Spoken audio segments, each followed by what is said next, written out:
Some things aren't really easy to hear. I think this is going to be one of them for longtime Xbox fans or even supporters of mine. But take heart. I'm not going to stop reporting on Xbox when they do good things.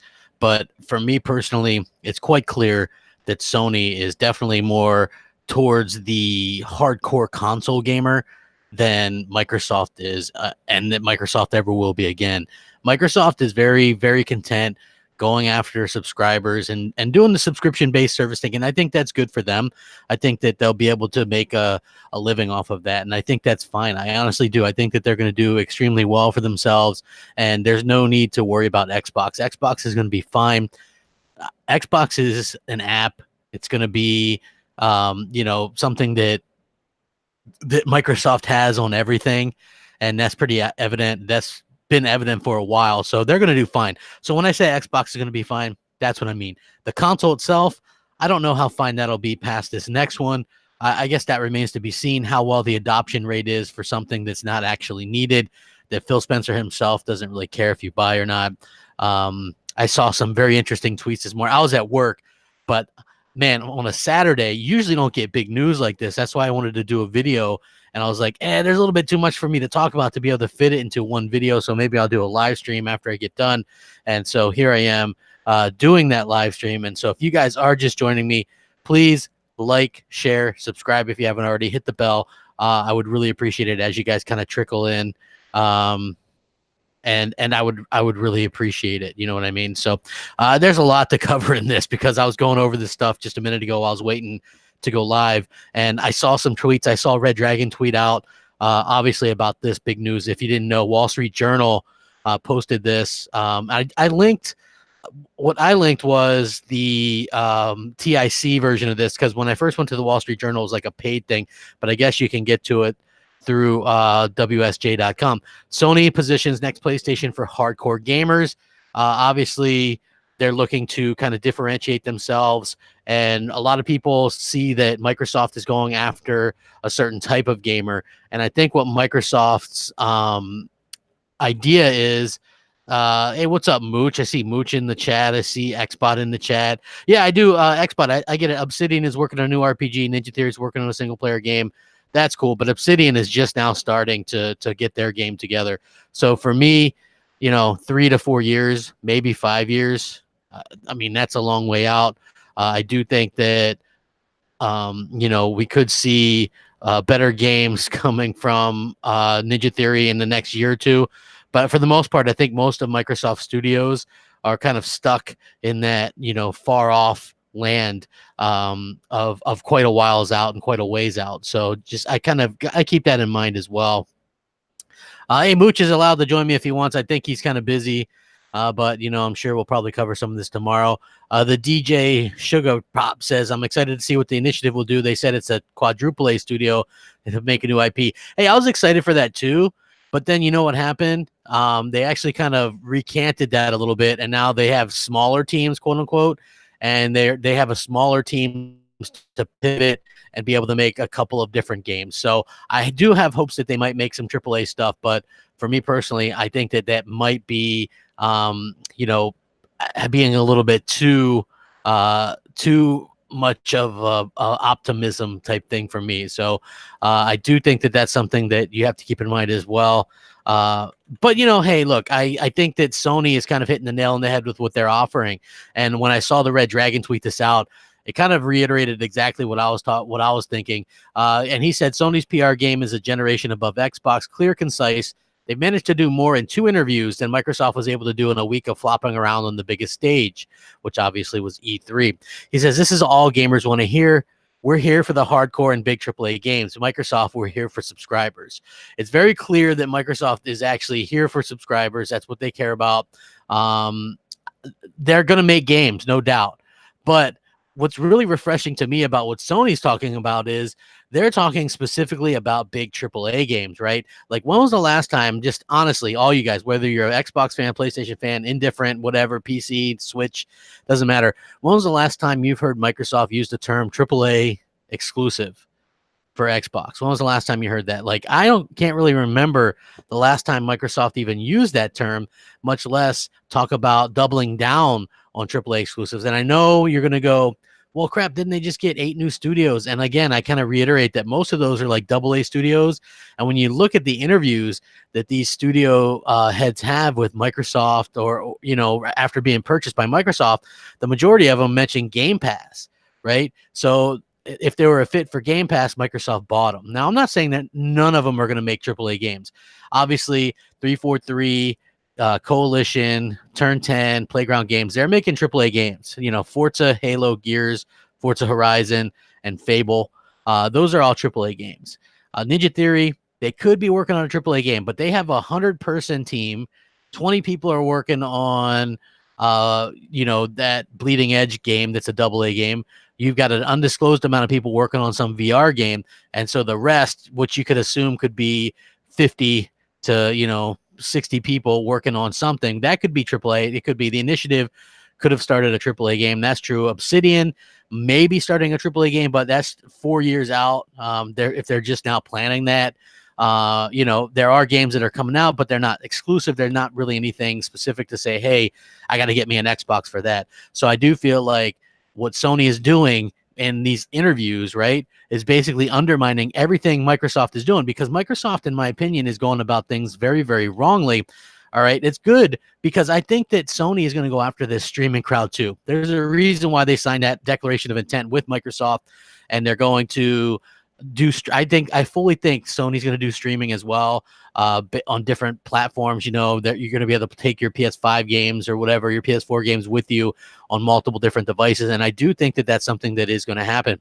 Oh, there's Luca dropping some love. Thank you, Luca. I appreciate that. I really do. You're a really good friend. You actually helped me out a lot. You gave me good advice too. So I'm very appreciative to have friends like you. And you know what? Look, listen, I'm in a much better place right now, man. I think I pretty much ended all the beefs and dramas that I had. Thankfully, everybody's always going to have difference of opinions on this stuff. And for me personally, this is just some of those things where I had to get my own opinion out. I lose, like, people want to point out, hey, crap, you're losing subscribers. You're losing it. Okay, that's fine. Which one is it? Am I losing subscribers because I'm talking more about PlayStation, or am I losing subscribers because, you know, for me, when I started talking more about PlayStation and hyping it, people were saying that I was doing that to gain subscribers, which realistically never made any sense to me, since I had so many subscribers based on my love of Xbox. And I still have hopes that Xbox can do something. But if I were to sit up here and go, I'm definitely getting an Xbox next generation, that would be a lie, because I'm not sure. I might just see what my X can do. For as long as it can do. I mean, just look at, to be honest with you guys, right? And I know PlayStation Plus games weren't all that for next month, but Microsoft, who hardly ever announced their games with gold on a Saturday, came out and announced their games with gold today. And these might be the worst ones that we've ever heard. You know, I think, okay, Castlevania Symphony of the Night, I guess, is a good game. But again, that's a game that most people probably already had on 360. Meet the Robinsons on 360s, like, I guess that's a movie-based cartoon game. Inside, which is, see, here's my main problem. The game offerings on Xbox One themselves, Inside, which they have listed at $19.99, most of us already paid $5 for this game at some point over the years, right? Like, this thing's on sale literally every single game sale that they do. And then something called Big Crown something or other, which is a $12.99 game. Like, they're literally giving us next to nothing anymore in with these games for gold thing. It's pretty clear that they're putting the decent games in Game Pass and giving us what's left over in games with gold. They really want us to get both, right, and make more money. So and look, a part of me gets that, right? They wanna make money. They want to push that narrative. They want to do what they can. I understand that, but I do think that Microsoft is missing out on the point that gamers really just want that. You know, they really want AAA games, man. And listen, I get it. Microsoft is like, while they're holding back announcements, right? They won't even say the word AAA. Sony is out there going, hey, we're doubling down. We're bringing them AAA games next gen. We're not only bringing AAA games, but we're going to buy third-party games as well. We're going to buy time content. We're going to get this. We're going to get that. They're already hyping up what they can do for you if you buy a PlayStation 5. Microsoft, what are they doing? What are they saying? What are they doing to get us hyped up about the next Xbox, right? Power, okay. I mean, these things are both going to do 4K 60 on most things. what are we going to get from Microsoft? Like Game Pass? Okay. I mean, that's a good service, but I would rather buy my multiplats that are going to be in Game Pass and also buy great exclusives for a full price than pay for Game Pass and get mediocre or AA games and have them be passed off on me as big exclusives. So to me, what's up, J-Dub? I appreciate it. Albino Rhino, rack it up. I appreciate. Yeah. You were the one sharing some of these things with me. I don't get how Microsoft doesn't get it, right? I do not get how they don't get it. Big Happa says, hey, crap, you were spot on last night on Crossfire with the Xbox exclusives. I believe so as well. But again, when I speak, I'm not speaking for the whole Xbox community because I know damn well most of them or a lot of them in the social media world don't feel the same way I do. But when I saw that Sony was talking like this today, like it blew my mind. It spoke to me because they didn't treat me like they didn't want me as a console gamer, right? When Phil Spencer does an interview and he says, we don't even care about selling consoles. I'm not even after that. I'm like, you don't even want my business? You know what I mean? Like you kind of laugh about that a little bit because like you should be trying to sell as many consoles as you can. Even if you really don't care about it, you should still pretend to care about it because if you don't care about it, why should I care about it? That's my point all along. So Xbox, I think, are trying to make it more of a brand. DJ Sugar Drop Pop says than a console-only name. So I think they started past because they know they can't beat Sony. Yeah, they pivoted so that they can get out there and kind of do some stuff. Sony, yep, why change if it isn't broken? I believe that 100%. Yeah, the thing is, we aren't going to get much. Like, if you look at it, like, I think we're going to get games with Xbox eventually, but are they going to be games that we want? I refuse to be that shill anymore. And for Sony or for Microsoft. And look, if Sony screws up, I'll call them out too. But what I like what they're talking about, which I'm going to dig deep into this article, is phenomenal to me, right? So Sony chief executive Kenshiro Yoshida called the PlayStation, actually says it's aimed at serious players. Details on making games have become more important than ever. He talked about in the strategy briefing. The company talked up the specs of the next PlayStation, such as ray tracing, which is used for optical effects, showing as the play of the light on characters' faces when they move about like a room. Once a side project, okay, they're going to go into all this kind of stuff. Let's see. What the PlayStation 5, or obviously they're going to call it that, won't have the field to itself because obviously there's Stadia and all this other kind of stuff. But Sony sees Microsoft as its main competitor in the next generation, with Google a potential threat in the mid to long term as an internet technology advances. One company official said, Nintendo isn't perceived as a major rival either. They said it because its main users tend to be younger than PlayStation's core demographic. So that makes perfect sense. PlayStation has been one of the most successful mass market products over the past quarter century. The PlayStation 4 is expected to pass 100 million units this year. Sony's latest thinking puts less stress on overall sales number and more in the most profitable segments, which is obviously buying big budget titles and exclusives and things like that. They believe people buy a video game console to play graphics heavy games. Think about this. A Sony official said the company believes that people buy a video game console to play graphics heavy games. Right. So in an era where we can't get a realistic game on Xbox to save our life from Microsoft themselves. Okay, I get Gears, right? That's graphics heavy. Admittedly, Sony is pitching graphics heavy games and says that's the reason people buy these consoles. Imagine that, huh?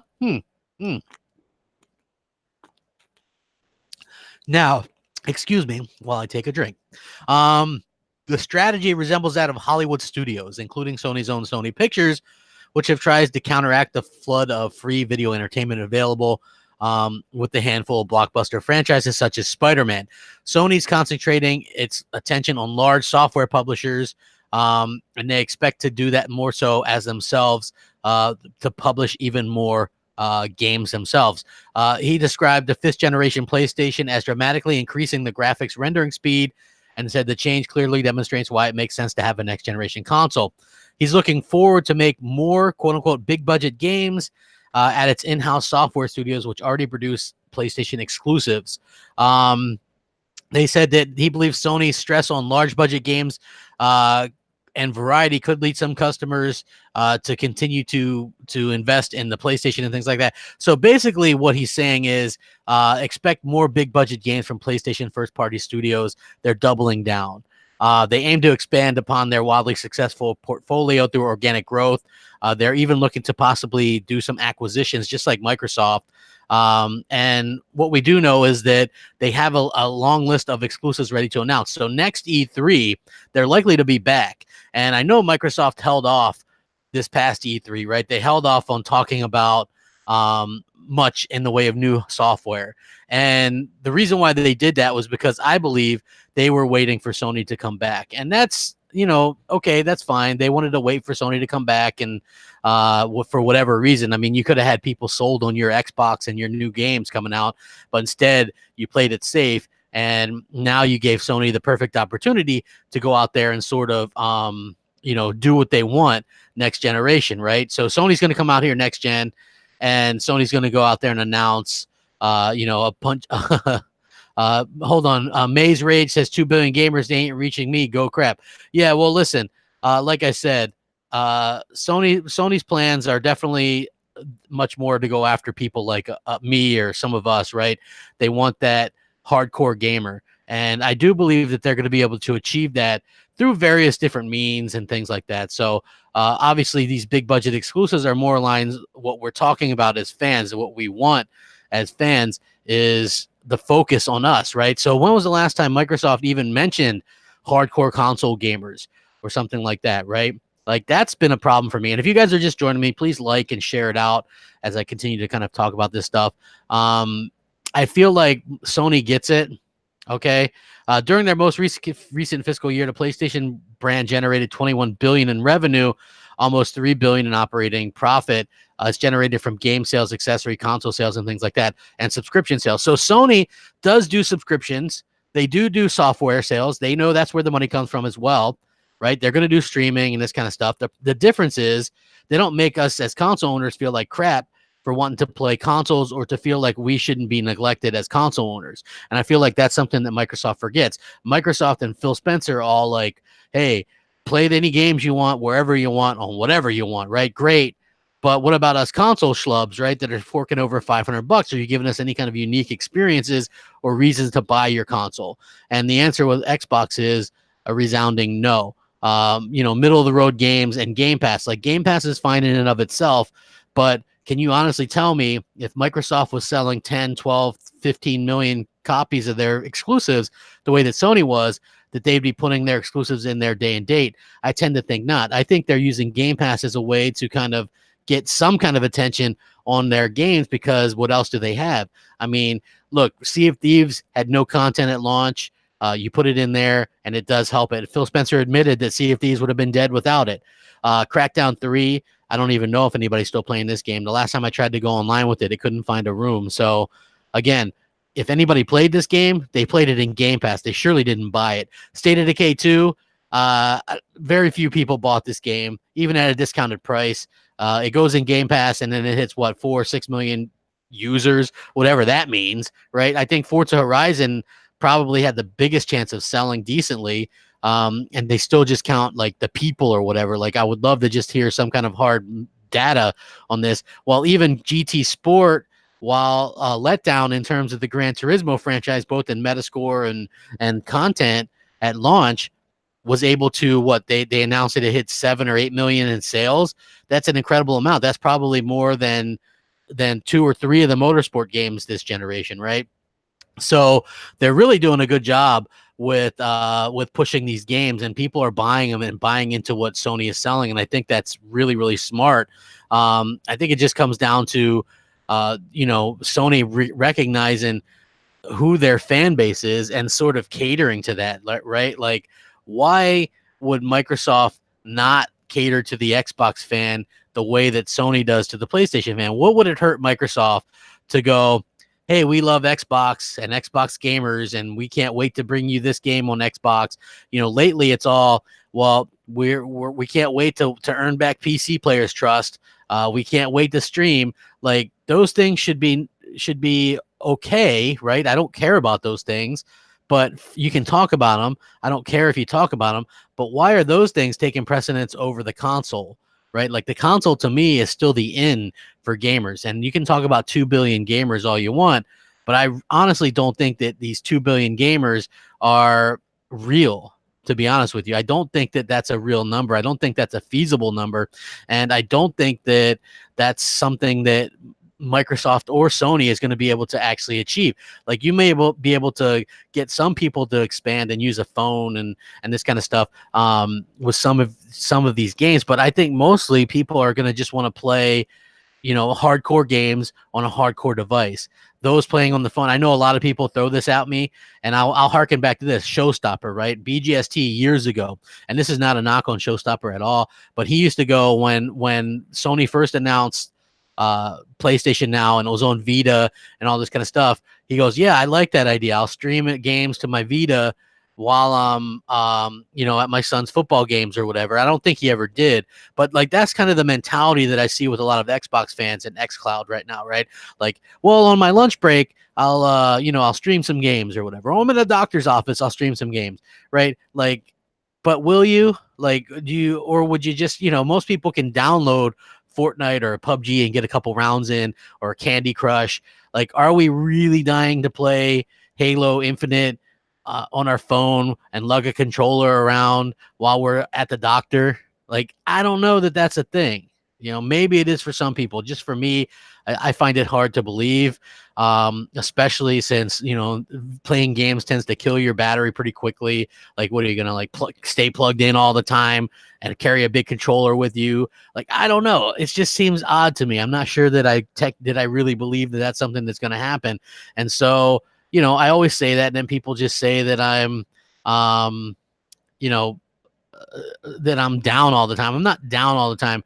I'm actually really excited about gaming, and you know, but I'm really excited about the future in terms of like these AAA games and things like that. I really want to see where we can go with like the future hardware and those AAA games. And the fact that I haven't even heard Microsoft mentioning the word AAA lately is a little bit frightening. You know, like I know some people don't understand it, but that is very scary to me. Why doesn't Microsoft always talk about, and you look at what happens with a lot of these developers after they've been bought by Microsoft, like even this Double Fine, right? Tim Schafer, they talked about Tim Schafer, right? They interviewed him after E3, and he talked about how Microsoft, one of the reasons that Microsoft was interested in them was for Game Pass, right? Some of these other ones have said the exact same things. And the main reason being is Game Pass needs constant flow of content, and some of these, and they're small studios. Most of the ones that they bought are these small studios, and Microsoft needs these small studios to crank out games every couple of years.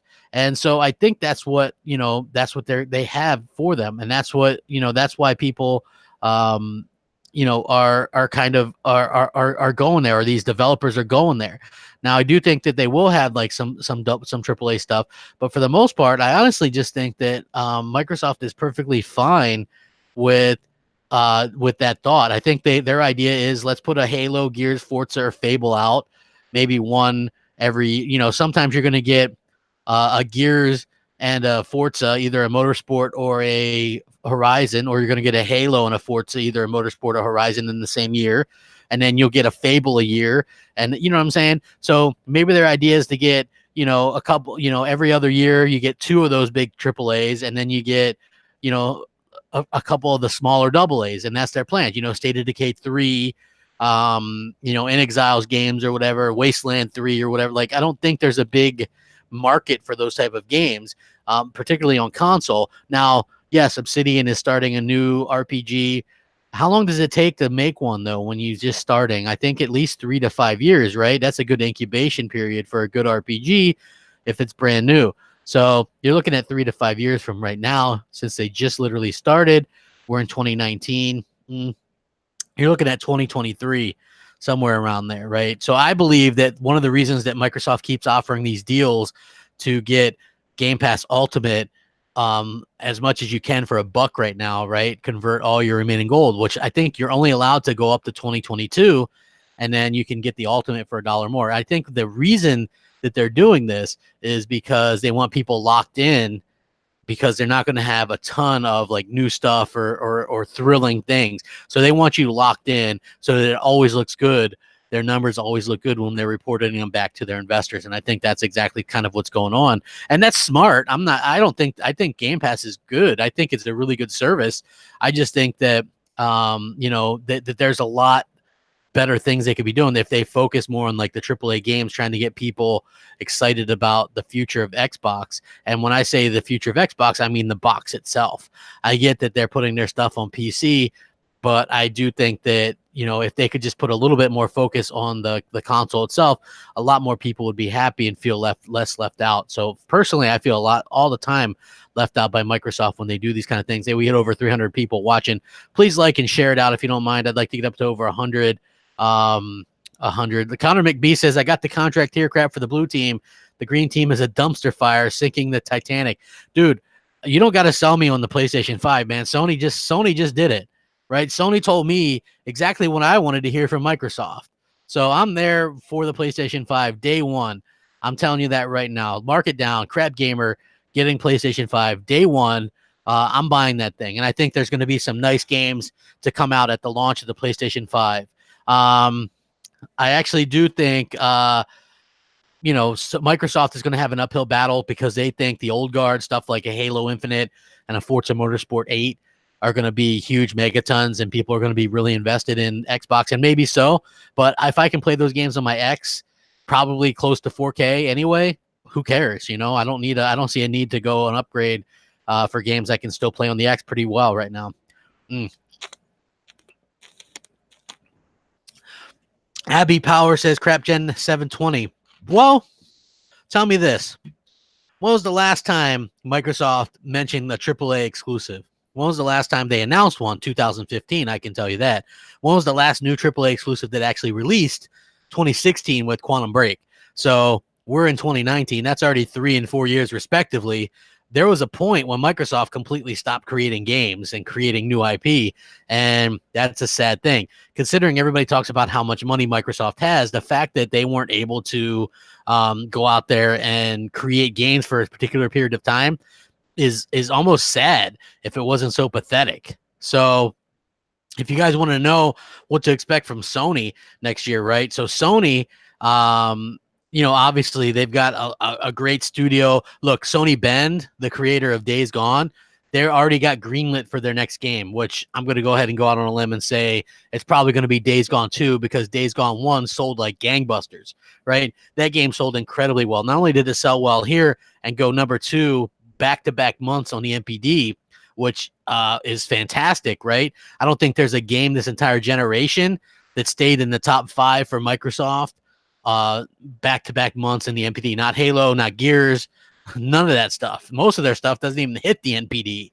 So that's incredible. Brand new IP. Basically got kind of crapped on a little bit early because some of the reviewers were playing it before they got the patches, right? After they patched it, which they patched it multiple times, it was much better.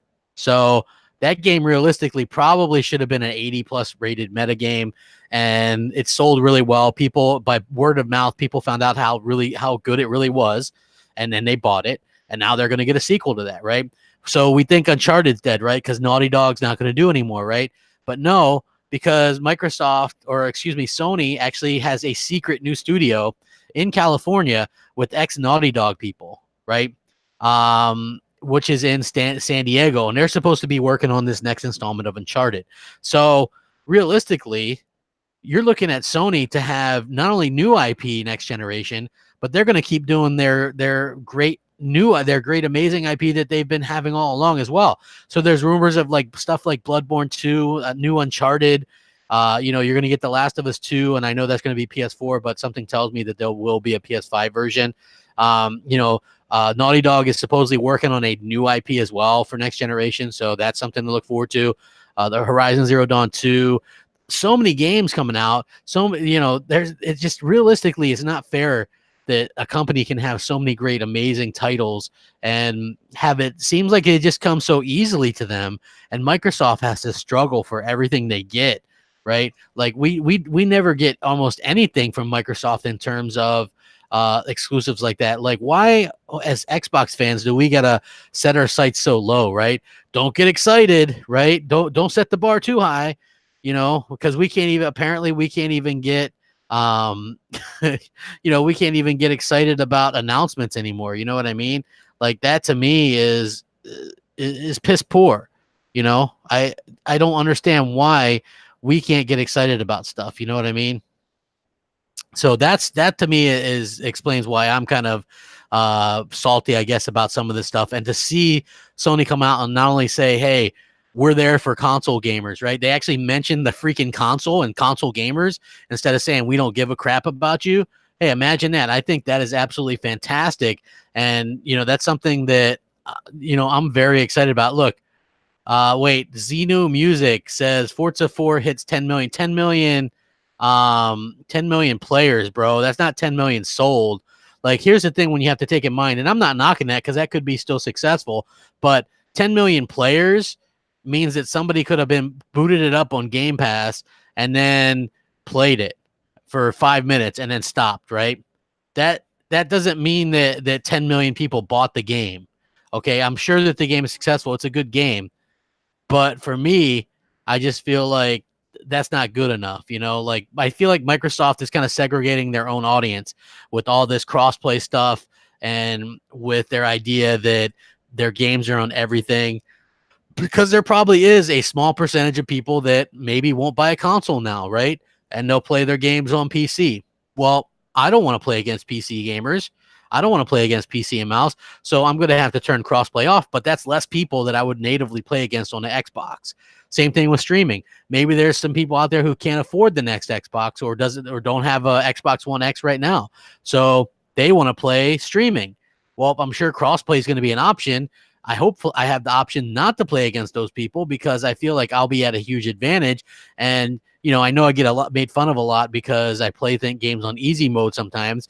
But the truth of the matter is, when I play multiplayer, I'd rather it be a fair fight.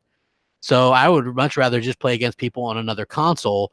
And I don't want to play against people that are using a touchscreen or, you know what I'm saying, some kind of weird interface. I don't like that idea, right? Like, I know that's Microsoft's vision for their utopian future, but that's not my idea of fun.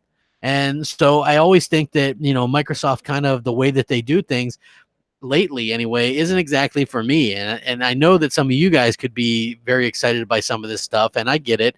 I don't speak for everybody, but I do think that this is basically Sony taking huge shots at Microsoft's bow right now, right? Because Microsoft has really kind of crapped the bed where explanation is needed, right? If you go back and watch Microsoft's E3, and I know people that were there, the crowd got pretty quiet when they mentioned PC or cloud streaming, right? And you know why? Because E3 has always been about console gaming. They have a PC show there. They could have done some of those announcements there. It's like, Flight Simulator, Age of Empires, like those are PC things, and I feel like those aren't getting Xbox gamers excited. Cloud streaming, whoop-de-doo. Like, Sony, here's the funny thing, right? I see a lot of Xbox dudes getting excited, and I know a lot of these guys are mad at me now or whatever. I'm a flip-flopper, okay, whatever, for wanting big exclusive games, right? That makes me a flip-flopper, by the way. But a lot of these fans that are hyping up this stuff, like this remote play and this streaming, like, these are the people that were making fun of this stuff when it was only on PlayStation, right? So PlayStation has been able to do remote play and streaming this entire generation, and it hasn't taken off, right? And then you'll have this other segment of people go, well, that's because Microsoft hasn't done it. As if Microsoft doing it all of a sudden means it's going to be a huge success, i.e. Windows Phone, Groove Music, Zune, the Microsoft Band. There's tons of stuff that Microsoft does that fails drastically, like dramatically, like completely fails. So for me personally, I think cloud streaming and cloud gaming isn't there yet. It isn't where it's going to need to be successful. So for me personally, I think that's something that people have to kind of keep in mind when they expect it. Roaming 2004 says, hey, America has changed the trade agreement for China. It happened an hour ago. I haven't heard about that yet because I just got back from work. So, but if that's good, like I said, when I did the video about the tariffs and stuff like that from China, I wasn't sure. I was pretty confident that that would be the case, that we wouldn't get super expensive console, but it was sort of something that we had to worry about. They could have even delayed it if they weren't as upfront with those announcements on that stuff. So for me, I'm happy that if that is true, that happened, because I think that, you know, I wouldn't want our consoles to get delayed over something like that. You know what I mean? Like, it wouldn't make sense, and you know, it would be bad for business and things like that. So for me personally, I think that would be the worst case scenario. Let's see. Oh, yeah, you know what? Look, I'm keeping it real. I'm not the only one, man. There's other people out there fighting the good fight. I know, like, it's sometimes it's like talking to a brick wall. And look, I want to be entertaining, and I'll be as honest as I can. If there's good stuff about Xbox, like, I know people go, "What crap? You did a Megaton video about Xbox yesterday." Well, I did, because that's exciting. But I can still be disappointed. But I can still be excited about Xbox, and I can still be excited about PlayStation, or disappointed in PlayStation. Like, I'm more at that middle road for me, but I am definitely more excited about PlayStation right now than I'm an Xbox, because I'm about the games, and Sony seems to be all about the games. They're willing to pay for exclusive content, exclusive games from third parties, which they've said that they're looking to do now, which, if you guys didn't know, that's huge. That's huge. Sony's strategy: aim to please hardcore console gamers, focus on exclusives and big publishers. Like, holy crap. That's huge. I believe that Sony really gets the idea of what's going on. So also, per this Push Square, which is this site that I'm just now starting to like get into, you know, I like it. They cover like everything Sony, and they seem to be pretty competent. So they break down the Wall Street Journal stuff according to some of these other things. According to this Wall Street Journal report, and on Push Square anyway, Sony's looking to make deals with major publishers in order to put the PlayStation 5 in the best possible position when it launches next year. They claim that the platform holder is focusing on major big budget titles, and it's lining up both timed exclusivity and exclusive content to differentiate itself. Think about that. So Sony's going to launch their PS5 next year, right? Probably November something of next year. They're going to have some exclusives, no doubt, to launch with it. But they're also rumored to have exclusive stuff, maybe even this new Batman game. They have a Batman thing on here. But there's a huge rumor that there might even be some timed exclusive deal with GTA, right? So while there is no GTA that's been announced right now, imagine if GTA or something were a timed exclusive on PlayStation 5 or PlayStation ecosystem. That would be huge. That would be pretty incredible. JD Gamer says, if Xbox kept their AAA pillars exclusives and upped the number from 3 to 8 while allowing AA games to go to PC and Switch, do you think that would be good? Here's the thing, JD Gamer, and this may be just me, okay? Xbox needed to keep Halo, Gears, and Forza exclusive to your console. That's what they needed to do. I know that they wanted to make nice with the PC crowd, but you got to give people a reason to buy your console. It's redundant what they're doing. I believe that the other things didn't matter, but the fact that you're putting your big heavy hitters on PC and wherever else, I think that really hurts your sales. And Phil Spencer, to him, he doesn't really care about the sales anyway. So that's almost a slap in the face to me, right? He doesn't care if he gets my business. You know, and I feel like that is tremendously heartbreaking as an Xbox fan, because, you know, I've done, I hate to say shill, but I've been such an Xbox supporter, man. I was out here talking DX12, and, you know, I was out here talking, you know, because they had such good hope. I had such high hopes for Xbox at the beginning of the generation. They were doing some really cool stuff. I thought they were going to be, you know, they're the underdogs. I felt like they got the shaft from the media, and people were being a little bit too hard on them. And Phil Spencer came out in 2014, bought the Gears of War franchise IP. I thought that was a great move. Listened to the fans and did Gears Ultimate. We had stuff like Rare Replay. It looked like Rare was making their own game. Like, there was a lot of things to be genuinely excited about, right? And I was genuinely excited. The Elite controller comes out, the X, but then when you start to see, you know, the poor quality of the games, I think that's a real problem. And then they're just absolute refusal, you know, to announce anything new. That's a problem. I get that they gave up this generation, but then they play coy and pretend like there's no such thing as generations anymore anyway. So that to me was really kind of a slap in the face. And as an Xbox fan, you just have to shake your head a little bit and go, well, what are they doing then? You know, what I don't understand what they're doing and why they're sort of acting this way towards Xbox fans who have done nothing but really given them huge support like the entire time, right? So us Xbox fans have supported them this entire generation, even though we've basically got slapped down time and time again. And this last E3 was the ultimate example of that, where we were told we get 2 hours of a show, and there'd be, again, over the last 5 years, Phil Spencer has promised the biggest E3 with more exclusives than the previous one, and we got none of that. You know, it was like the big new exclusive was Bleeding Edge, which leaked before and doesn't look that impressive. It could be a fun game, but you know, it's a AA game, you know, Battletoads. It's like we get these little Game Pass games that should be like $20, and that's not very impressive. When I look over, go back and look at like The Last of Us 2 gameplay from Sony's last E3, or, you know, Ghost of Tsushima. I know Days Gone, Death Stranding still looks kind of weird, but even that, the quality on that looks just absolutely head and tails above everything that Microsoft has right now and everything that they're putting out. I think that would be, you know, what they're doing is just so far beyond what Microsoft is doing. And as a console owner, it does make you feel kind of good. You know, I know you got, oh, well, crap wants to feel good. Well, I think everybody wants to feel good about their purchases, right? That's why so many people like pro Xbox stuff, right? And so many people, I think, probably like me originally, because I was 100% honest. I loved Xbox. I was like, man, DX12 is going to really help close that gap with Sony, man. 900p, who cares? Because I didn't care.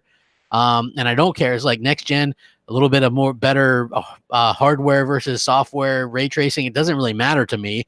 I'm playing both in, 4K 60 or 60 anyway, so it doesn't matter. I play with an adapter and use an Xbox controller on my PS4 as well. So even the controller isn't much of an argument anymore. And to be honest with you, once if Sony were to do a little bit more multiplayer games, I think they would have Microsoft beat in a lot of these areas as well, because I've heard good things about The Last of Us multiplayer, and I'm sure they're going to do multiplayer again for this new one. So we'll kind of have to see how that works out. But they're ticking all the boxes, Sony is, for why people buy these consoles to begin with, right? Like why they buy these consoles.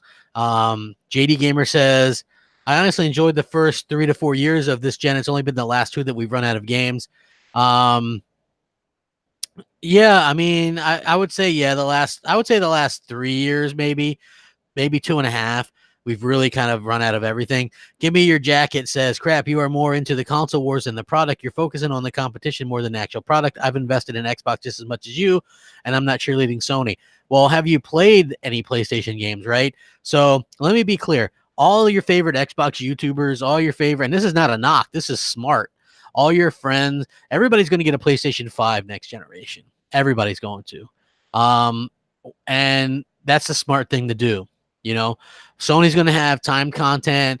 They're going to have third-party exclusives, first-party exclusives, second-party exclusives, so many exclusives.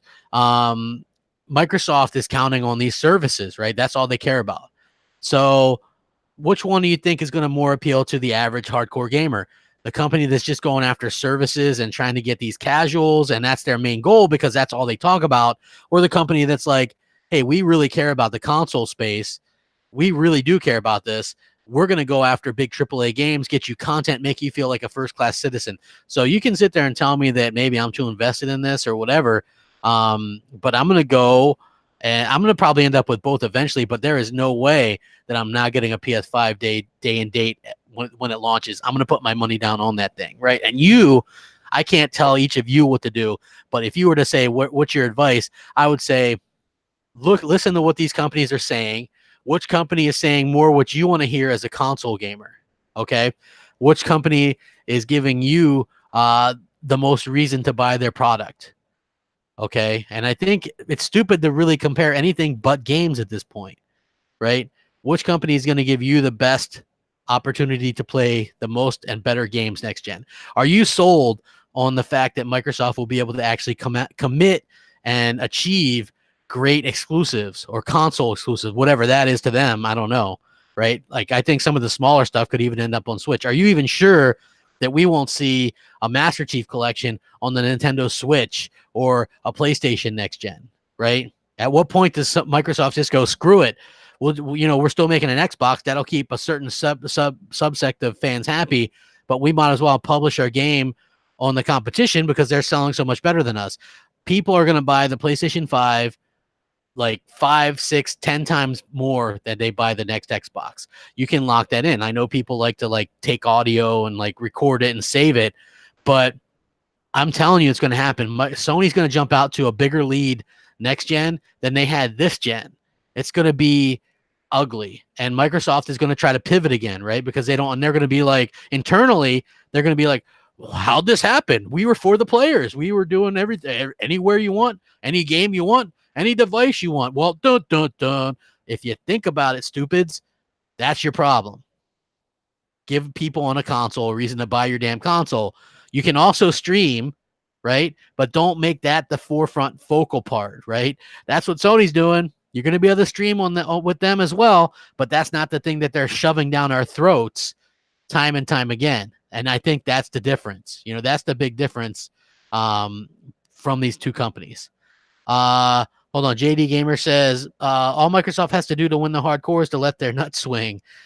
Be the behemoth that they are. Sony literally couldn't compete if Microsoft said take them out. Well, Microsoft would never do that. You know, Microsoft doesn't need to do that. That's, I think, the J Sub says, I love my X, but hands down PS5 when it releases. I'm right there with you, man. Look, Spider-Man 2, the next God of War, the next Uncharted, the new stuff, Death Stranding, Ghost of Tsushima, Days Gone 2, whatever, Bloodborne 2, another Ratchet and Clank, whatever the hell else they're going to come out with. It's going to be gold, man. It's going to be absolutely amazing, and people would be very smart to get that, right? Not everybody's going to be able to get both, right? But I'm just telling you from my particular point of view, no matter what, even if Microsoft has an advantage, just look at this. Look at where we're at right now, okay? I have Crash Bandicoot on the Xbox One X. Thank you, Yobi Dren. He hooked me up. I am absolutely loving this game. I think it's great. With that being said, guess what? It's 1440p, 30 frames per second on my most powerful console ever, my Xbox One X. Guess what it would have been on the PS4 Pro? 1440p, 30 frames per second. This has happened time and time again. There's been a few instances where it hasn't happened, right? But I think probably less than 10. Like less than 10 in 2 years. How does that even work? Right? Like Red Dead 2, I guess, like that's another example. But most games, like the Destiny 2s and the Call of Duties, some of those Call of Duties even ran better on the PS4 Pro. So, like, what is the point? Even if Microsoft has a more powerful console, if Sony runs away with the console war again, what are developers going to do? They're not going to dump. They're going to just make it so that there's parity for the most part, right? Most developers are going to do that, and that's going to continue to happen, you know? AJ Felton says, crap, we're wrestling fans. Microsoft is that babyface ass kisser who gets booed because they want to be liked by everybody. Sony is the heel that just goes out there, does the job, and gets all the cheers. Dude, Sony is the Stone Cold Steve Austin, man. They are out there. Whenever Sony enters the room, they're just cocky like that, you know. And you hear the glass break, and that's Sony walking out to the ring, man. They're like, oh, Microsoft getting a little bit of shine right now. Let's go out there and take it to them, because we're seeing. Look, you don't think Sony has people that monitor social media and these websites and forums and chat boards and all this kind of stuff? Sony has people in the know, and they're saying, you know what we see? We see that Xbox fans are a little bit disgruntled because Microsoft's not really committed to AAA exclusives. They don't say exclusives. They're feeling left out by the console. Like, they act like Microsoft doesn't want the consoles. So let's go out there and reiterate that we're for the players. We're going to make AAA exclusives. We're going to be there for the console gamer. And you know what? The other stuff we have, it's on the back burner. Like, when did you see Sony hype up PlayStation Now this entire generation or any of that stuff? They didn't. It was there. Like remote play and all that stuff is there, used by less than 1% of the player base, because why? You want to focus on your hardcore. And that's exactly what Sony was being able to do. And I feel like AJ says Microsoft is babyface John Cena. Sony is Stone Cold. Absolutely 100%. So listen, and I get it. If you guys disagree with me, that's fine, man. I'm not going to be indignant to you. You're welcome here. I'm still going to cover Xbox. I'm going to cover PlayStation. I'm very excited about gaming in general and where it goes. But I just have to I have to be honest with my own thoughts on this stuff, right? Like, I feel like that's what kind of got me to where I am anyway. Like, with any little bit of success, I'm just a little small YouTuber that does my own thing. And I'm glad that all that beef and drama and stuff is over with. You're not going to hear me taking shots at people anymore or anything like that. That stuff's all been resolved. Thankfully, I'm much happier that way. I can just talk about my own true feelings about this stuff, and other people can feel differently, and I'm 100% okay with that. Like, I would never tell you guys how you should feel, but when people ask me for, like, hey, crap, which one would you get? Well, I'm going to be honest and tell you which one I'm going to get. Pay attention to what these companies are saying and which one is more catered towards you as a hardcore gamer. Are you really that interested in services and like some smaller games, and the same old, or are you more interested in a company that actually treats you like they want your business, right? Like Microsoft, when you read Phil Spencer's comments and see his interviews, he acts like he doesn't even care if you buy his console, and I think that's a problem. Like, oh, you don't even want me? Shoot, man, I had to work hard to get this money. You don't even want my money? Because I just am flabbergasted by that. If you don't want my money, fine, I won't give you my money anymore. We don't even care about that. We don't make money through console sales, so we don't even want a seller. We're good. Hey, Phil, you want my $500? No, we're good. Nope, we're good. We're too good for your money. Where you want, when you want, whenever you want. I got some snake oil for you. Like, Sony's out there going, hey, we love our console fans. We cater towards that hardcore audience. AAA blockbusters, you got them. You want some time content, some exclusive content, you got it. That makes you feel good as a console owner, man. I'm sorry, but if if you had a significant other and all they were doing was talking about all this other stuff and not you, they're just talking about all these other people. I mean, how long are you going to stay with that person? Right? That's the way I look at it. Sony's like, we love our console fans. We're going to give you all this stuff and lavish this stuff on you. We're for the players. And Microsoft is like, they're like, Xbox, that's not a box. That's not a console anymore. That's a, that's a brand. We're an app. We're going to be on a TV, on an iPad, on an iPhone. We're going to be everywhere. Like, that to me is the big difference. PlayStation is still a console, and they respect the console owner. And I'm starting to see that more and more. And it really speaks to me as a long-term console gamer, for me personally. AJ says, crap, if anybody tells you the old school traditional way of console gaming is dying again, just show this and they'll start damage control. And that's the unfortunate part. The unfortunate part is that in one interview with the Wall Street Journal, PlayStation fans or PlayStation was able to completely outdo Microsoft and everything Microsoft did at E3. That is absolutely incredible to me. Like, the fact that Phil Spencer, who is a very intelligent person, has basically come out and said, we don't even want your sales because we don't make money that way anyway, so screw you, and he doesn't realize that if you sell 100 million consoles, you have a potential of 100 million people that you can sell your games to and your services to. That benefits you. Okay. So to pretend like you don't care about console sales at all, I think is very, very ignorant, in my opinion. And so I understand there's some people out there to go, well, counting console sales is so like old school. Well, you know what? If sales didn't matter, then we'd get sequels to games that didn't sell well, right? But I guess games have to sell a certain amount before they're viable to get a sequel. And I guess no games that Microsoft released this generation, aside from Ori, which was probably because it was such a cheap game to make, were worthy to make a sequel. No games. I mean, think of all the games that we could have got a sequel for. Sunset Overdrive 2, Quantum Break 2, right? Like, these games we could have already had a sequel to already. Rise 2, we got 0 sequels to any of these games.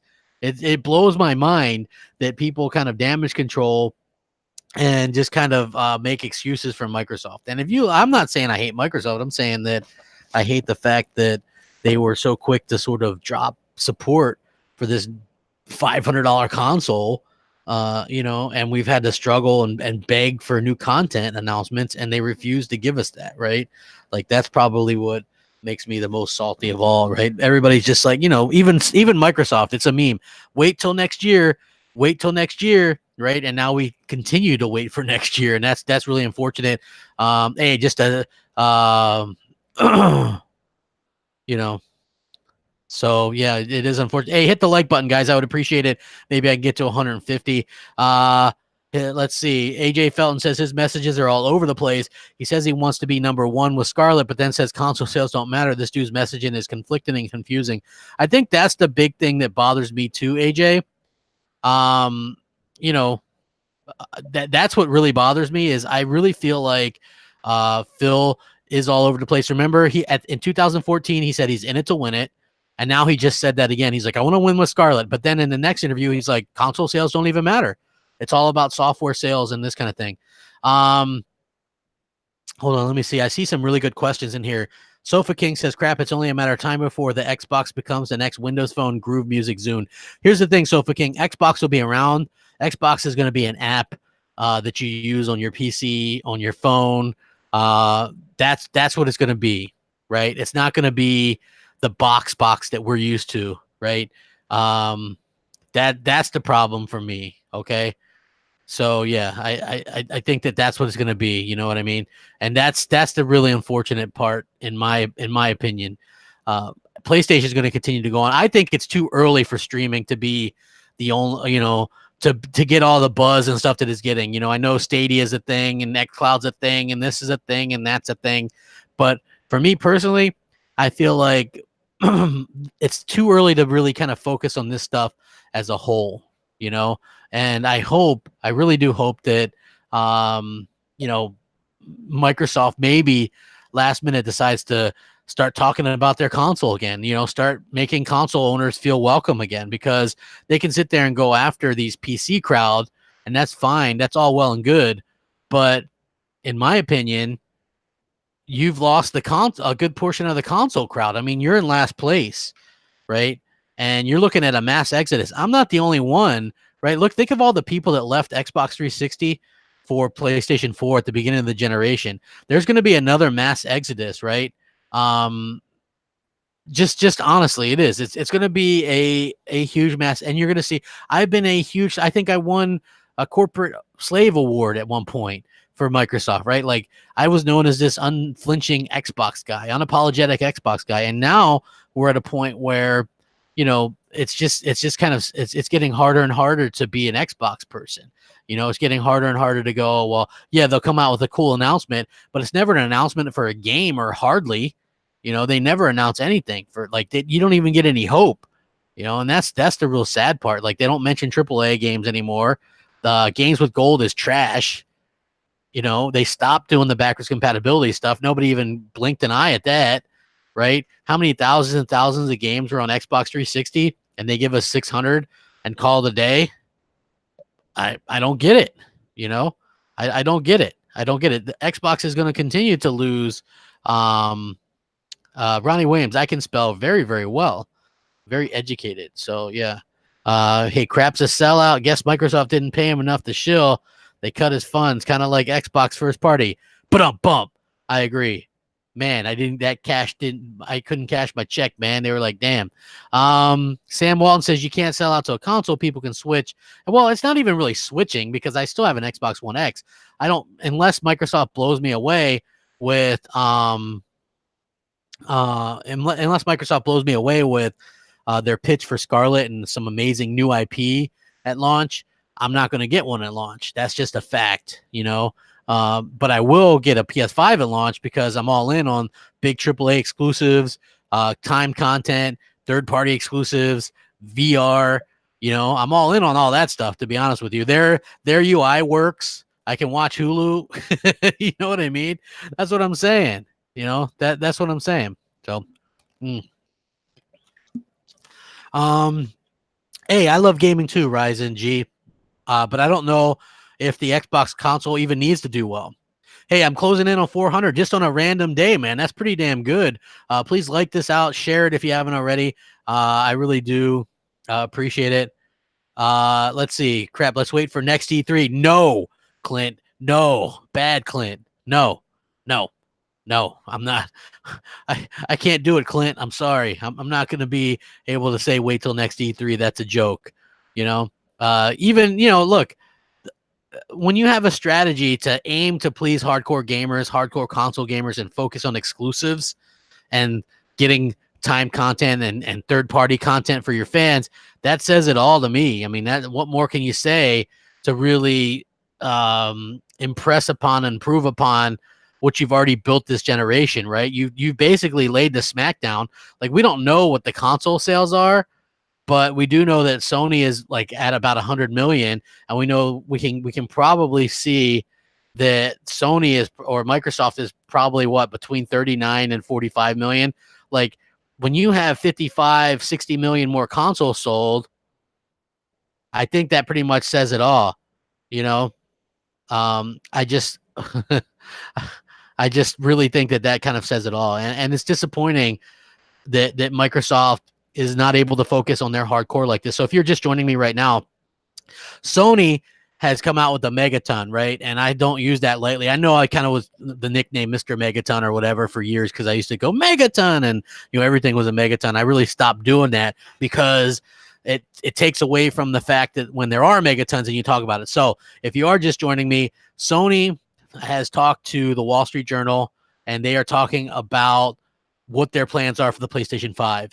Their next generation plans is to focus on hardcore console gamers with a specific focus on console gamers. And what they want to do with console gamers is they want to please them with bigger AAA exclusives, more AAA exclusives, right? They're doubling down on AAA exclusives. And they reiterate this point quite a bit. Exclusives, AAA, bigger games, blockbuster exclusives, right? They're not afraid to use these words. Microsoft, on the other hand, I can't even think of the last time they used the word exclusive, let alone AAA. So that kind of goes to show you exactly which direction these companies are going. And when you think about it, man, Microsoft has definitely kind of getting handed to them. You know how many people today on my timeline on Twitter, which is my preferred social media, by the way, we're adding Phil Spencer and Greenberg and these guys, right? And saying, where's your guys' dedication to the console space like this? Because the last few things that I've seen Phil Spencer tweet was in regards to an article saying Microsoft's taking PC gaming seriously this time, right? And Phil's like, yeah, we are. We love PC gamers. Of course we do. Or something to do with xCloud, right? Those are the things you see them talk about, not about console. If they really cared about console, they would talk about console. They don't, and so they don't talk about it. That's unfortunate, but that's just how it is, and that's how it's probably going to be for a little while. I think that they bet wrongly on this cloud streaming stuff and this type of stuff, and Sony is just going to absolutely roll them up next generation because it's too soon for streaming talk and this kind of stuff, right? Sony knew it was too soon to talk about streaming at the beginning of this generation. That's why it was on the back burner. I'm sure they're going to push it, but they're never going to make the console owners feel like they're not needed or worthless the way that Microsoft has been doing. So it is kind of interesting to see how both of these companies kind of are taking different routes. Let's see. Give Me Your Jacket says, who says those additional PS4 consoles sold are even in use? It's popular like the Wii. There are millions out there that just bought one and feed it movies. Who cares about these calculator wars? Well, no, actually, 95%. I believe they came out with these numbers, Give Me Your Jacket, in their last fiscal thing. So 95% of their 98 million sold were connected to the internet within the last year. They have something like, what was it, 90-something million PSN users, right? So here's the thing. Everybody, like a lot of people are going to point to monthly active users and things like this. Next generation, mark my words, and you can write it down. Maybe crap will be right. Maybe crap will be wrong. You can mark this down because Microsoft loves monthly active users. Next generation, not only is Sony going to whoop them in console sales and software sales, they're also going to whoop Microsoft in monthly active users and revenue, and it's going to be bad. It's like not even close. It's going to be really, really bad. So Microsoft right now, what do they get? Like 57 million, 60 million Xbox Live users, which those aren't paid users, by the way. Those are just people that have an account. Those could be mobile. That could be Xbox 360, Xbox One. That could be PC, which don't pay for anything, by the way. And, you know, and they count them. While Sony actually comes out and announces, hey, we've got 37 million people paying for PlayStation Now.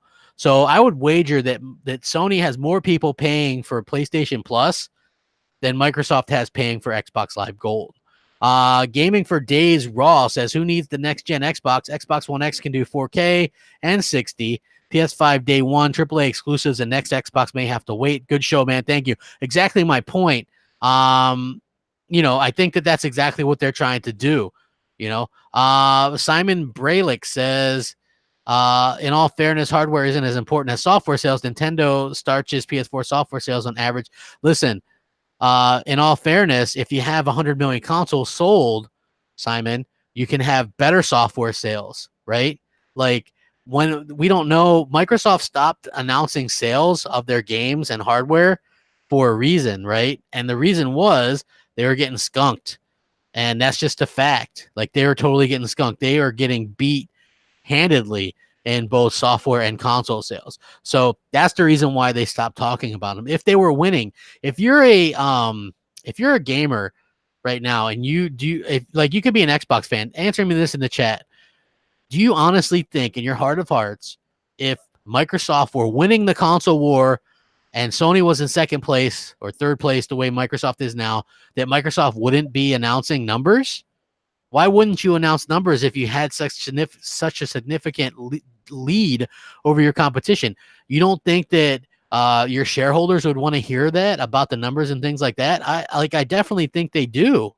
I definitely think they do. When has Xbox ever sold 100 million? Never. That's right. No, they haven't.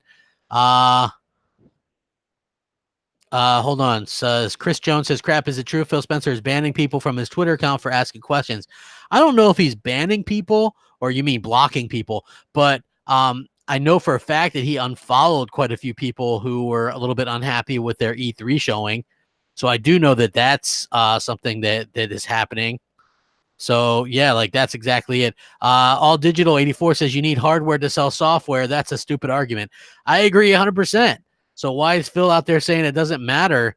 You know, I don't understand why Phil would get out there and say they don't care. Paige says, "Hey, crap, happy Saturday. Have they really stopped caring for us hardcore fans, me, you, and the community?" I think that Phil Spencer thinks he's doing something good, right? Play anywhere you want, wherever you want.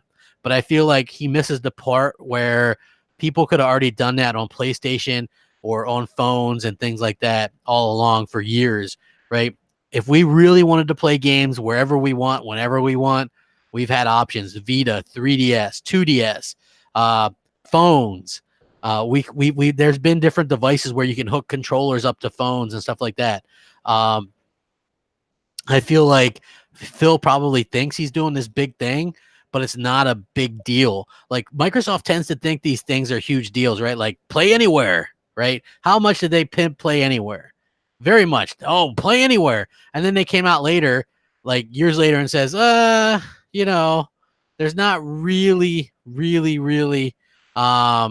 you know, a lot of crossover there. If you buy a game on PC, you played it on PC. If you bought it on Xbox, you played it on Xbox. They admitted that, right? They're like, yeah, we didn't see any crossover there. So that failed. Okay. They thought it was a big deal. I remember I got in arguments at that time. And again, people want to act like I'm a flip-flopper. Go back and check out my videos when they first announced like this Play Anywhere crap and see how against it I was, because it really takes away the need to have an Xbox console. And people told me this: hey, crap, don't worry about it. And I'm not making fun of anybody. This is not a voice of making fun of a YouTuber or anything like that. I swear to God, this is just in general on social media what people told me. They said, hey, crap, we're going to get so many AAA games from this. Just wait till all the extra consoles, all the extra sales from these games comes in. We're going to have so many AAA games on Xbox. It's going to be crazy. It's going to get us more games and more games and more games. Well, here we are 4 years later, and we've gotten less AAA games than any Xbox in the history of Xbox. Okay. So I feel like what they're doing isn't really helping us get more games. And I feel like, yes, they bought studios, but I feel like those studios aren't going to deliver the type of experiences that I'm particularly looking for. I'm really looking for like the big AAA experiences. Crapgamer says, if Phil was doing so badly, how come the Xbox division is more profitable? It's illegal to lie to shareholder. He can't be doing that badly overall. Listen, Simon, what Phil is doing is look at what they're making money off of. They're making money off of Minecraft, which is a multi-platform game.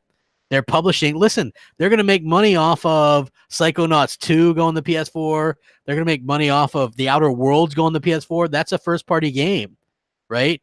Like, if you look at what they're doing, that's what's making the money. The actual Xbox itself isn't making them a ton of money anymore. So if you look at what Sony's doing, Sony's PSN has become worth more money than all the money that Microsoft is making and all the money that Nintendo's making. And I saw someone say that, or that was an article or something along those lines. So, let's see. Don't call me. Says all you have to do is look at Microsoft's approach with Office, and you could see it coming with Xbox. Yeah, it looks like they're doing, they're doing that. They're definitely going that way.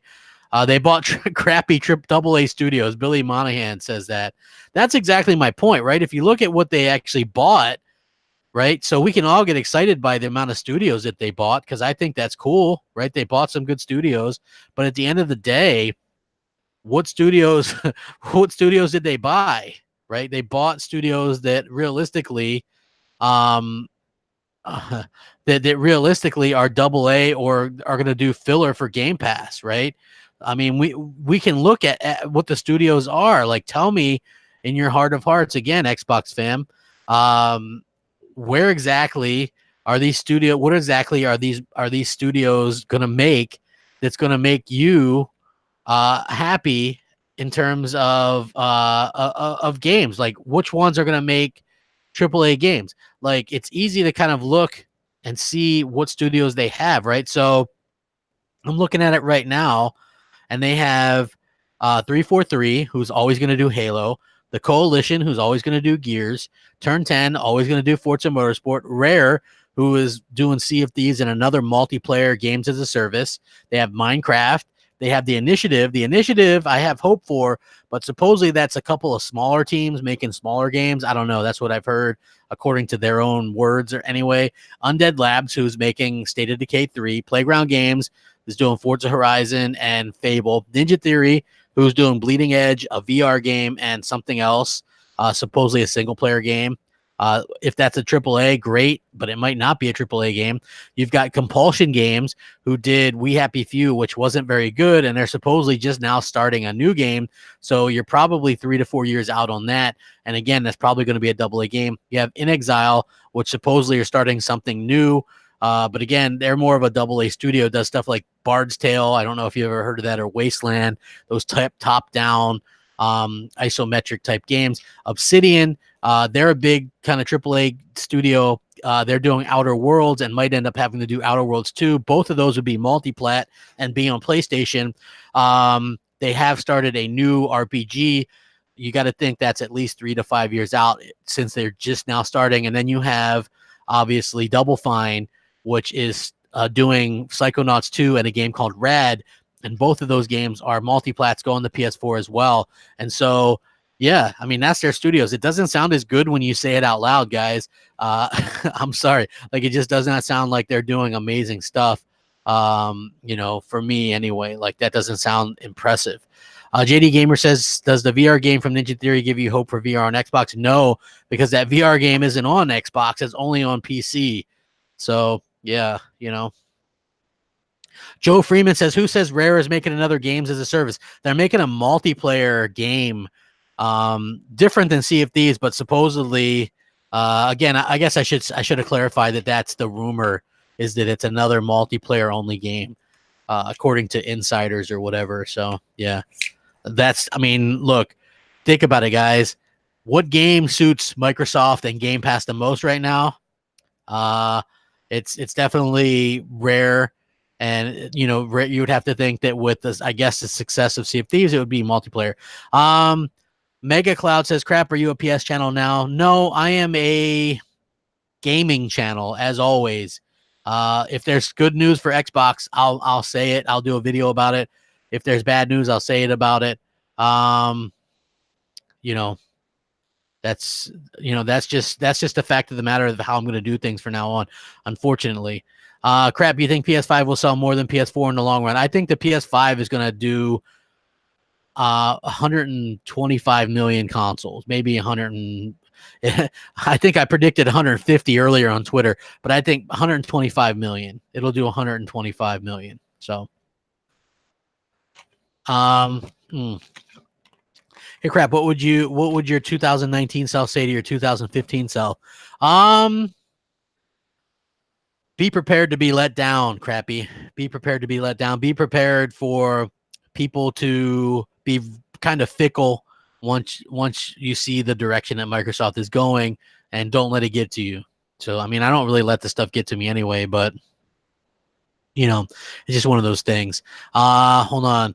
Hi, Crap. Rich of Cucumber says, "Hey, Crap, what did Sony mean by hardcore when they talked about PS5?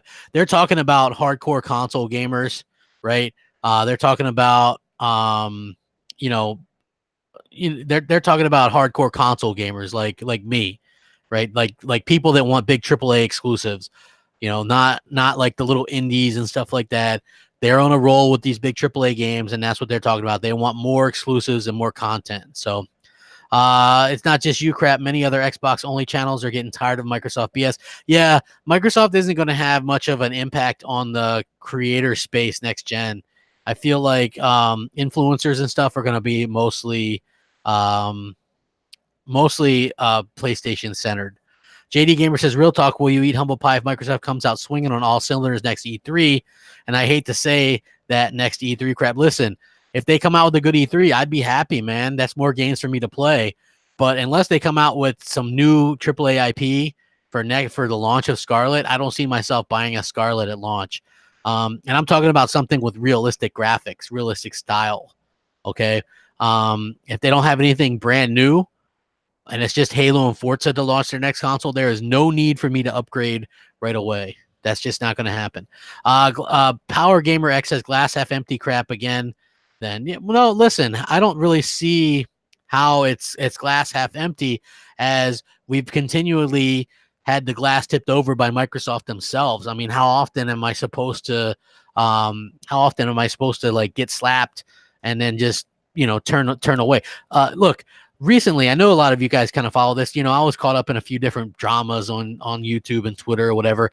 Thankfully, that's all buried or whatever. I've got, better things to do at my age than to worry about beefs and stupid stuff like that. So that stuff's all done. Clean slate all around. I've got no problem with anybody. Okay. With that being said, as an Xbox fan or someone who's been an Xbox fan, like, eventually you have to get tired of getting slapped. Like, I fought back finally. Like, I went years where people could do videos about me and just say the worst things ever about me, right? And I never defended myself, right? I never once was out there going attacking people or defending myself. Finally, I decided to do that, and I think it probably did shake some things up and surprise some people that I actually did that and took some shots. And I'm glad that I didn't have to continue. I'm glad, because that's not my wheelhouse, but I will when necessary. And I feel like with Microsoft, how many times as an Xbox fan do we got to take not being disappointed and not getting what we've asked for? It seems like they're not paying attention to the hardcore. I realize that game creation takes time, but you're Microsoft. You can't give us something, time, content, buy an exclusive to hold some people over. Phil promised multiple times 2.5 years ago. He said, "We signed deals for multiple exclusives and we're going to announce them in a few years." Well, that was up already. We got nothing. He promised to make up Street Fighter V being exclusive to PlayStation. He didn't do it. When am I supposed to, exactly how am I supposed to feel about that right now? Richard Cucumber says, "Hi, Crap. What did Sony mean by hardcore when they talked about PS5? Dude, hardcore, man. Hardcore gamers that like hardcore games, man. Big AAA exclusives, bro. Let's see. Let's see. Hey guys, take it easy in the chat, man. There's no hostilities there towards anybody else on the YouTube sphere. We all just do our own thing at the end of the day. Mega Cloud says in the beginning of the next gen PlayStation lineup it's going to be sparse. How many flip floppers do you think there'll be? Mega Cloud, how do you think they'll be sparse when they're going to come out and announce stuff like another Uncharted, a God of War 2, a Spider-Man 2? It's not going to take them 3-4 years to make the sequels to those games like it did to make the original ones. You have the engines, Horizon Zero Dawn 2, for example. We're probably going to get some of these as the launch titles for the PlayStation 5. Rumor is a Gran Turismo is going to be a launch title as well. I can imagine they're going to have heavy hitters every single year for the PlayStation 5. I don't think it's going to be sparse as well. So I think that it's going to be really good. Gotham guy says, Detroit Become Human, Horizon Zero Dawn, and Days Gone are not AAA titles. They're just pretty games with no substance that people bought because there was nothing else to buy. No. Listen, Horizon Zero Dawn and Days Gone are huge AAA titles, my friend. Become Human, maybe you could make an argument there. I call it a AAA title, first of all, because they actually marketed the games and they actually have a budget and like big time acting and things like that. So yeah, those games are huge AAA games for sure. Let's see. Listen, if you guys want to know what Microsoft can do to sort of come back, I think they have to go back and look at the 360 side of things, right? I think that I think that that's what they would have to do, but I'm afraid that they won't do that because they're worried about leaving people behind and leaving people out or whatever. And I think that that's a mistake. I feel like Sony gets it, just and Microsoft doesn't. At least for me. If they don't for you, man, I think that's great. JD Gamer says Detroit Become Human isn't exclusive anymore, dude. I mean, it's just as exclusive as anything on Xbox, right? A console exclusive. I still think that it's one of those things where people are gonna are kind of gonna have to decide for themselves what it is. I think console exclusivity is still super important, even if your stuff's on PC, because I do feel like PC gamers tend to just stick to PC and console to console. But I do think that once you start putting your stuff everywhere, it does make it less. Because I know some PC gamers who buy PlayStations just to play PlayStation exclusives. So I feel like it is a bit of a misnomer to not actually have exclusives or console sellers. Like Sony has console sellers, right? Like people actually went out and bought a PlayStation 4 for Spider-Man and God of War and, Uncharted. Nobody went out and bought an Xbox One for State of Decay 2 or Crackdown 3 or Recore or Sea of Thieves. It didn't happen. Nobody's going to buy one for Bleeding Edge. Nobody, like, they're not doing themselves any favors is the big problem. That's the problem. Do you think console exclusivity will end except Nintendo making PC the only real platform to play on? Well, here's the thing. I could never be a PC gamer because there's a lot of cheating going on and stuff like that.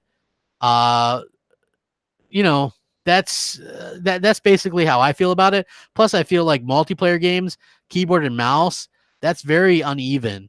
I don't like keyboard and mouse. I know you can use a controller on PC, and I mentioned this today, but for me, I feel like I would never want to do that because why would I use a controller to go against people with a keyboard and mouse? I'd get killed.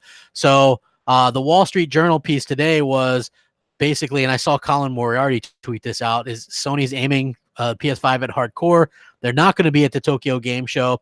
They consider Xbox its rival, but they're not worried about Stadia or the Nintendo as a competitor. They're focusing on relationships with big titles, AAA games, and they're becoming very reliant on PlayStation. So if you look at Sony, they're doubling down on AAA games and their console because that's what they're most reliant on. That's what's making them their most money. And there's a list here like everything else, Sony Pictures, TVs and speakers, etc. Just kind of towing the line. Video games for them is what's making them the most money at this point. So that says a lot. That actually absolutely says a lot. Google, I don't think is going to be in the game very long, to be honest with you. I think Google is going to be kind of a couple years and done. Albert G says, I'm glad Crap and other on their podcast are being more realistic about what's going on with Xbox. It's good to hear an honest opinion. Listen, I think that the Xbox Scarlet's going to be fine. It's going to be a powerful console.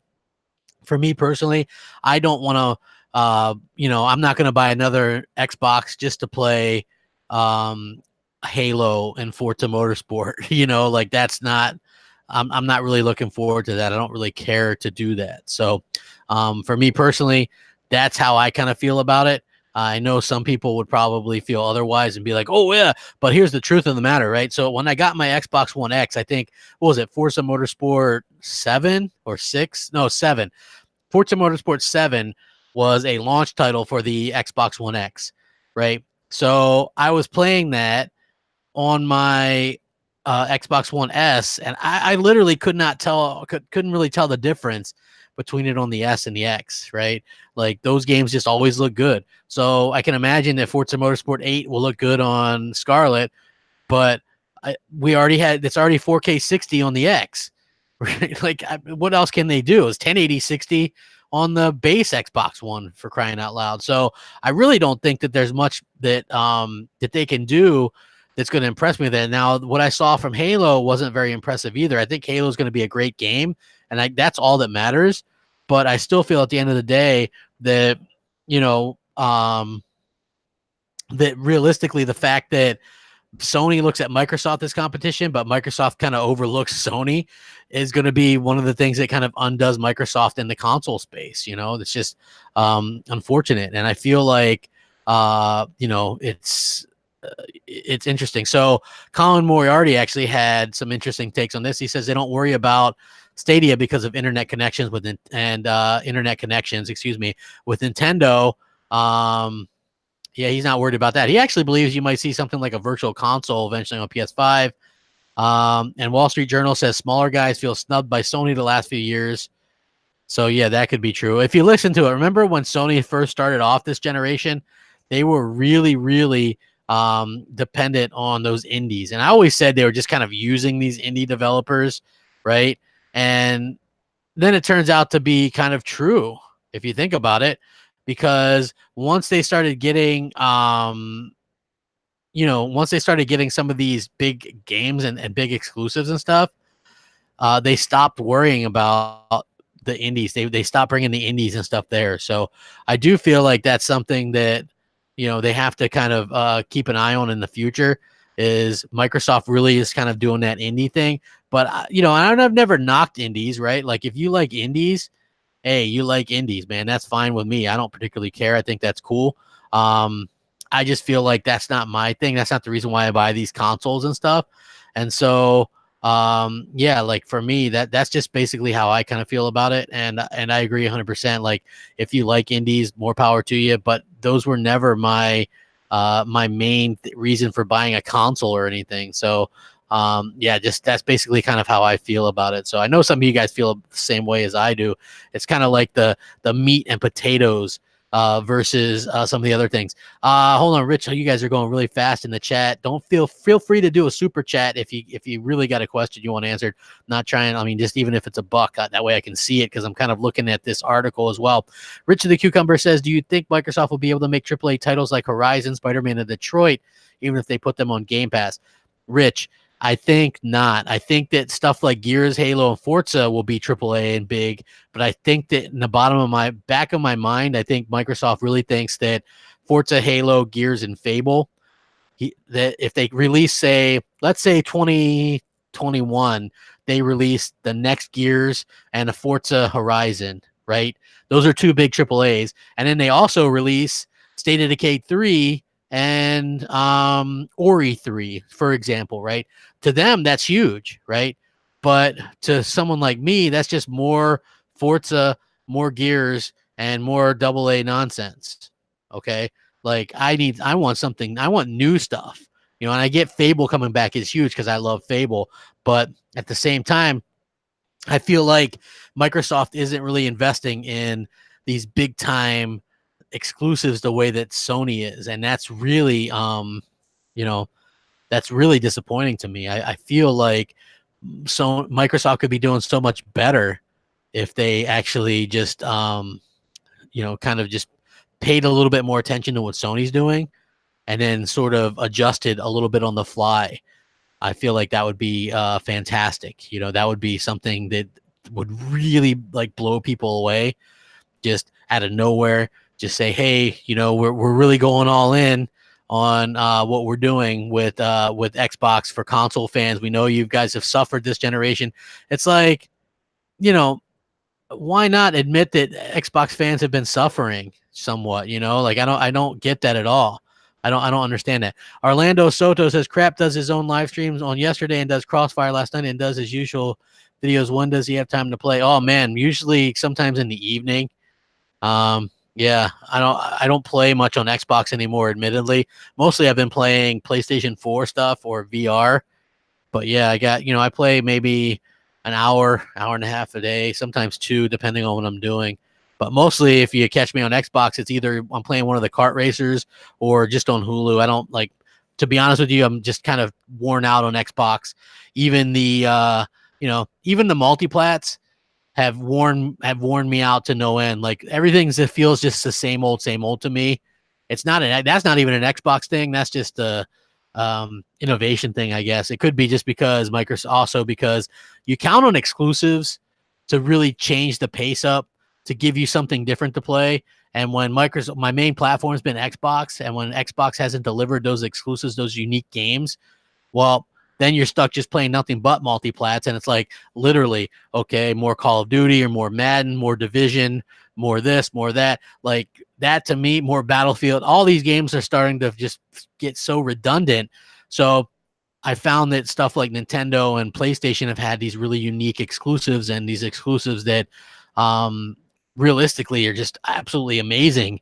And so I've really been spending a lot of time on those type of things, you know, so that kind of explains that. Might want to give Judgment a chance. It's a really good intro into what the Yakuza games are like. Maybe I'll try it, man. I'll have to try it out, you know. It sounds like I'm calling Xbox trash. No, Xbox One X is in fact the best console right now, right? Like tech from a power standpoint, right? But at the same time, I do feel like it's you know, it's just one of those things that I probably won't. The games are what matter the most, is I guess what I'm trying to say. Okay, like exclusive games are what matter most, like the content that makes these things different. I know some people hate exclusives, but if not for exclusives, these types of like games are, you know, we wouldn't need all these different consoles. And I like the different experiences, right?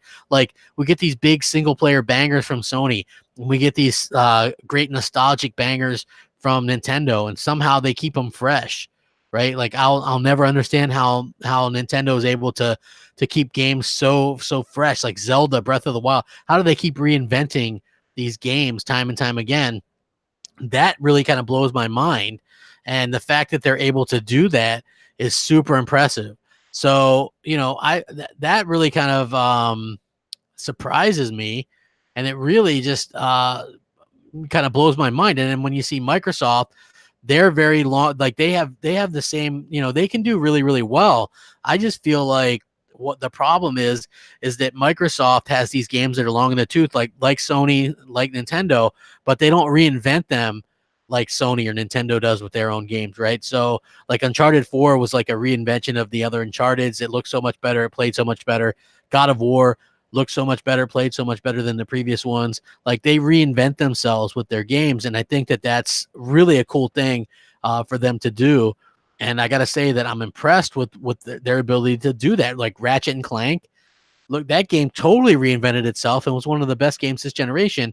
And you know, that can't be understated. You know, they've done so many great things with their IP.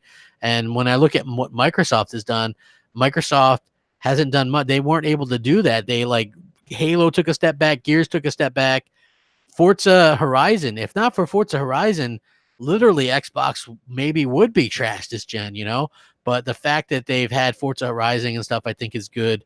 And you know, I just think that it's unfortunate that they weren't able to invest in games the way that they should. for fans. Not even the way that we deserve, but the way that they should as a company that sold us all a $500 box at one point. So, JD Gamer says, "Don't kill me" in the chat, but I hated Zelda. I don't like open world games. I hear you, man. It was a weird change. But the Mario I was great. Smash was great. Kart was great. Splatoon is great. I mean, they literally have come out with so many games. Like I'm excited for the other stuff. I know it's kind of lame, but I like Animal Crossing. I like Metroid. I like all these type of games. So they have very exciting future or whatever. Swift Arsonist says Sony got me as a consumer with that article from the Wall Street Journal. Crapgamer reassures me that Sony will deliver content I want as a hardcore gamer. Exactly, Swift. Why wouldn't you? Ronnie Williams says the PlayStation controller is poo. Dude, just get the adapter for the Xbox One, and then you can use the Xbox One controller with with the PlayStation adapter. So that you have that, and it's something that's easy enough to kind of accomplish or whatever. So I do think that there's ways around it or whatever. And it's very smart to sort of just kind of look at the options. So like, I'm not telling you go with PlayStation. I'm saying, what do you want as a hardcore gamer? Look at yourself in the mirror and go, what do I want as a hardcore gamer? If you can afford both, get both. But if you're a hardcore gamer and you're like, maybe in the back of your mind, even though you don't put it out there on social media or whatever, but in the back of your mind, you go, well, why is Phil Spencer saying he doesn't care if I buy an Xbox? Or why hasn't he mentioned AAA exclusives? Or, you know what I mean? Or Sony, why are they, they talk about, they like, they're console fans, and they love AAA exclusives for the fans, and they're going to get us timed content, and they like big bangers and all this kind of stuff, right? And you start to weigh them pros and cons, right? Then you can kind of come up to your own conclusion as to what you want. Now, if you're a gamer and you don't care about exclusives and you just want, a box, and you're like in the Xbox ecosystem and you maybe want to play everywhere via the cloud or whatever, and you're okay with like these AA kind of lame games, well, I mean, lame in my opinion, but you're okay with that stuff, then more power to you. Feel free to go ahead and be Xbox. I'm not going to knock it, man. If you even like indies and stuff, man, I'm over the point where I like kind of knock people for liking indies. I understand it, man. There's a few decent indies, but for me personally, I'm just not an indie person. I've got like probably 200 indies that I've never even played. I got them installed or whatever, but I can't even stomach to play them because it seems like these games get worse and worse as time goes along. And I can't do it. Can't do it. Sorry. Let's see. Hey, Crap, do you think Shannon Loftus is the reason for all these cartoony Xbox first-party games? She's not the GM of Xbox Studios anymore, Rich. She is actually the head of the new Age of Empires studio. That other lady who went on a Microsoft stage is now the new GM of Xbox Studios, I think. And then, of course, Matt Booty runs all of the studios. So she's not actually part of their that's not her job anymore. Microsoft be like, what's your favorite scary movie? Fans be like, no games. Oh, that's a burn. Let's see. There are AA and indie games that trump most AAA games, according to Don't Call Me. Which ones though, man? I'd be really kind of curious. Which ones in your opinion? Like, I'm trying to think of AA games or indie games that I really liked. The Trump trip, dude, I can't think of a single game. Like when I think of stuff like that I've really enjoyed, the Spider-Mans, the God of Wars, the Detroit, the Ratchet and Clank. Well, you could maybe consider Ratchet and Clank a AA. Until Dawn, Sunset Over, like these big, like most of the games that I've enjoyed have been big AAA games. So JD Gamer says Ori is a better game than Days Gone, and it's just AA, so is Cuphead. Cuphead's not even an exclusive. Cuphead's on the Nintendo Switch. Microsoft allowed it to be on Nintendo Switch. I mean, not that anybody was buying the Xbox for Cuphead, but I don't think Ori is better than Days Gone. I like Days Gone is a game that I put 35 hours into. You know what I mean? Like I was able to kind of get into that. So much variety. I liked Ori, but I couldn't even beat Ori. It's like games that add gameplay mechanics late in the game and make you adjust. I have trouble with that. You know what I mean? So yeah, like Ori was very tough for me. So, Mega Cloud says, I think Journey trumps a lot of AAA games even today. Journey was just a game where there's no game, right? You just move around. I don't know if that trumps any game. Days Gone was very good. It's much better right now than it was at launch. Trust me. Hey, everybody, hit the like button, please. I'd like to get as many. I'd like to get 175 if I could. Ronnie Williams says, my cat says you're tripping, crap. Sorry. Meow. Hold on.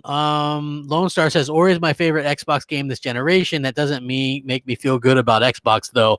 Why would it? That's not a very good game to have as your the best Xbox game. It might be, but I actually think probably a Forza Horizon game, maybe Forza Horizon 3 is the best Xbox game this gen. But that doesn't say much about Xbox either.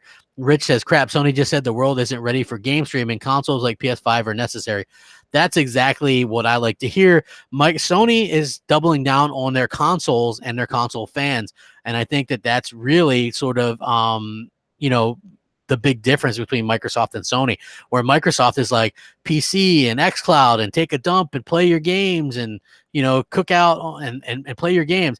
Like Sony's out there going, hey, the world's not ready for this. The internet connections aren't ready. There's probably like all kinds of surveys and stuff like there's data caps. There's all kinds of reasons why, we're not ready for game streaming as the only way. That's why I think Stadia is too early, especially not to have some kind of hybrid. And so I think that that's going to fail pretty quickly within the next couple of years. And I think that I actually believe very firmly that we're going to see, unfortunately, I guess, xCloud kind of fail as well. Now, I'm not sure how closely xCloud is tied to the future of Xbox, but if xCloud is tied to the future of Xbox, that would be the point where Xbox would be in trouble, because I don't think you're going to see a big bump in users thanks to xCloud. I'm sorry. Like, maybe I'm wrong. And that's okay. I don't mind being wrong. I just think that what we're going to see is xCloud not being as widely adopted as people think. If you want to play a game, most people, if they want to play these console type of, if console experiences on the go were so important to people, why wouldn't they have just played the Vita or the 3DS or the 2DS? I mean, you can get one of those for $100 now. You know what I'm saying? Like, if people realistically wanted that console experience on the go and they're on the go all the time, then why not just do that? That's how I look at things anyway. So maybe you guys might look at things a little bit differently, but for me personally, that's definitely how I look at things.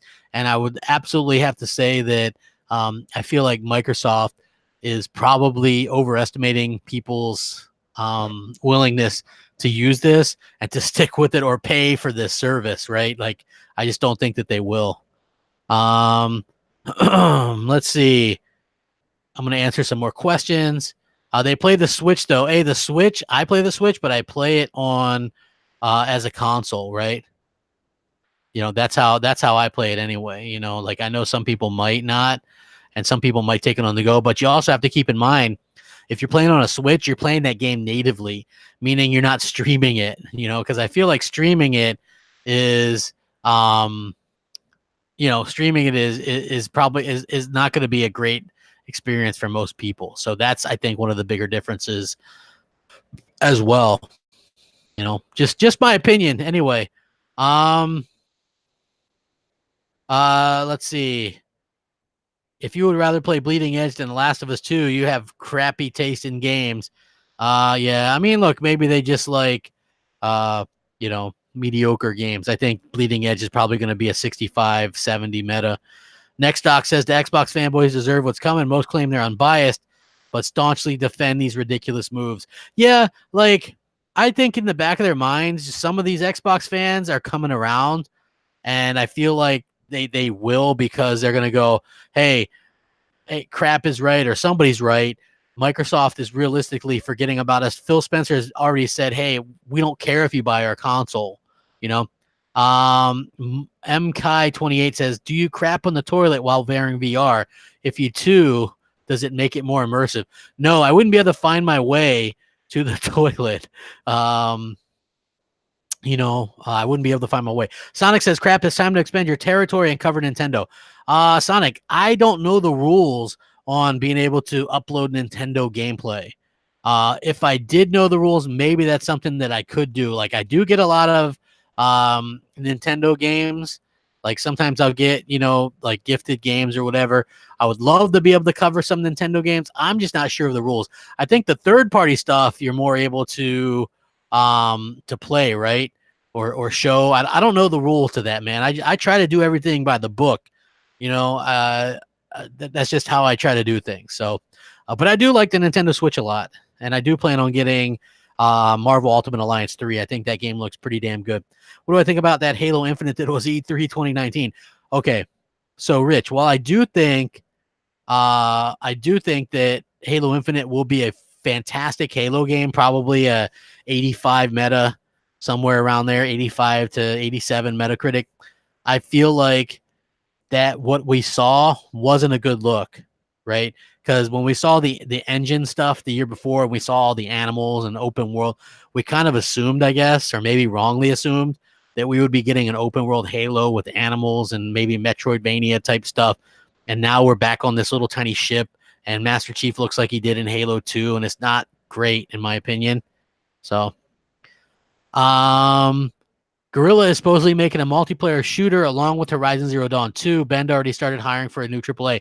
Mogwai. So Guerrilla Games this is what I've heard and through like various PlayStation podcasts and stuff like that. Guerrilla is making Horizon Zero Dawn 2, which is supposed to come out in 2021, and they're making another Killzone. Bend got the green light supposedly for Days Gone 2 because the first one has already sold like a couple million or something. Jet Fan says, hey, Crap, do you think Ninja Theory should just pick up where Platinum Games left off with Scalebound?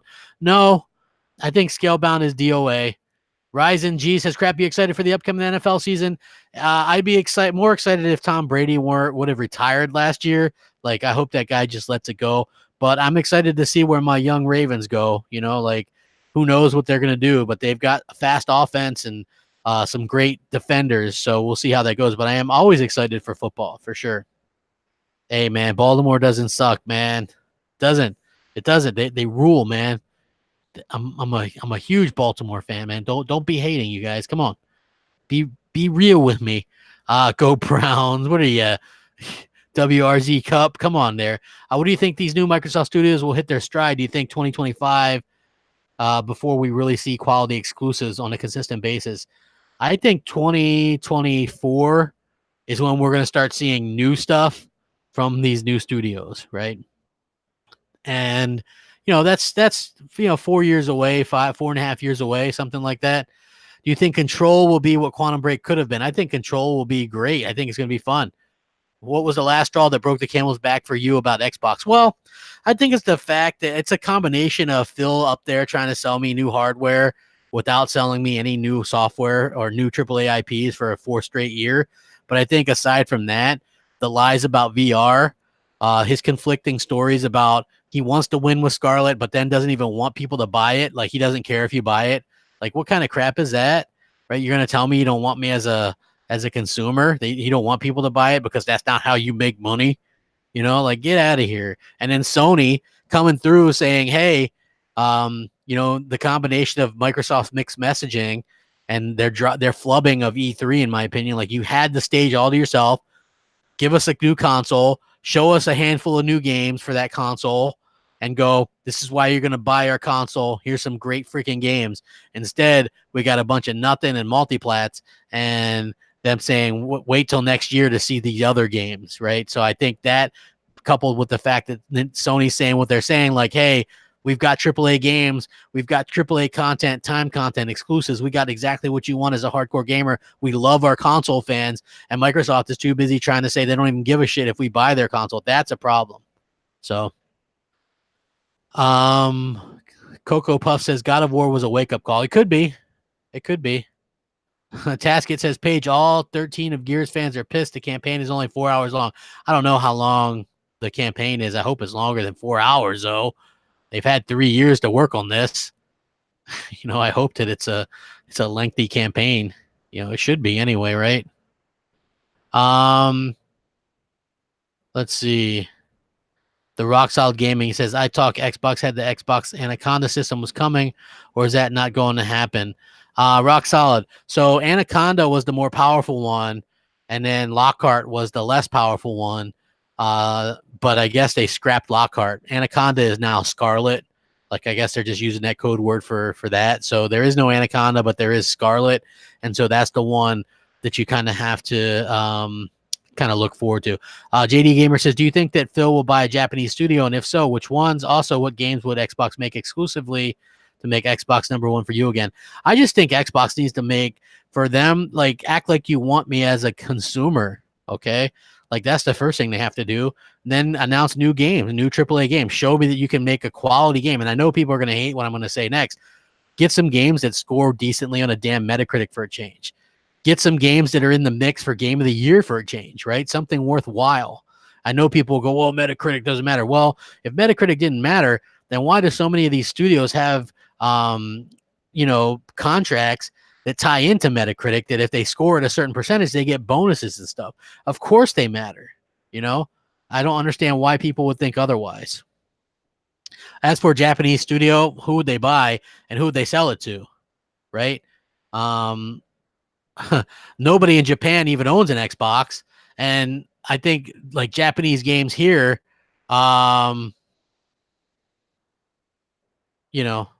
it's all good, so as far as I'm concerned anyway. So yeah. Okay. I'm gonna answer a couple more. Which side do you agree with? Phil Spencer saying console sales not important, or Sony saying console sales still matter for sure? They still matter for sure. Absolutely 100%. So okay, everybody, hit that like button. I appreciate it. You guys have been great. I'm gonna get the heck out of here. I really appreciate you guys stopping by. I really do appreciate it. Thank you guys so much. Have a great day. Check it out, man. Microsoft going nowhere as far as I can tell. Sony going after the hardcore fans, man. Appreciate it. Talk to you guys later. Rack 'em up.